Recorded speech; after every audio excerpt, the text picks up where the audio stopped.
18-20 বছর বয়সে একটা ছেলের মাথায় 7-8 লক্ষ টাকা ঋণের বোঝা মাথায় নিয়ে প্রবাসে আসা ছেলেগুলাই জানে বাস্তবতা কি। যখন তারা একটা ছোট্ট আবেগে জড়িয়ে যায় তখন তাদের কানে ভেসে আসে, তুমি ছেলে মানুষ, তুমি কেন মেয়েকে নিয়ে স্বপ্ন দেখবা, এটা তোমাকে মারায় না।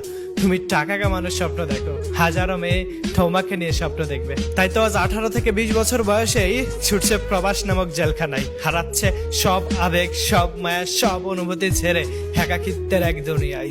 কত কিছু ত্যাগ করে যায় প্রবাসে থাকতে হয়, ওই ছেলেটাই জানে। যারা দেশে আড্ডায় মেতে থাকা ছেলেগুলা আজ প্রবাসে বড্ড একা। তারা ত্যাগ করেছে সকালের ঘুম, বিকালের খেলাধুলা আর রাতের আড্ডা, বন্ধু বান্ধব, ফ্রেন্ড সার্কেল সবাইকে নিয়ে ঘুরে বেড়ানো ছেলেটিও আজ বড্ড একা। তারপরও তাদের আবেগ, ইমোশন সবকিছু ঠিক আছে। একজন প্রবাসীকে যদি জিজ্ঞাসা করা হয় তোমার দিনের সবচেয়ে ভালো লাগার সময়টুকু কি, সে নির্দ্বিধায় একটা অ্যান্সার দেয়, দিন শেষে, কাজ শেষে যখন তার প্রিয় মানুষগুলোর সাথে একটু কথা হয় তখনই তার সব থেকে বেশি নিজেকে সুখী মনে হয়। একটা প্রবাসী ছেলে টাকা তৈরি করে, একটা প্রবাসী ছেলে হাজারো মানুষের মুখে হাসি ফুটিয়ে দেয়। সবকিছু ত্যাগ করেছে শুধু পরিবারের মুখে হাসি ফোটাতে।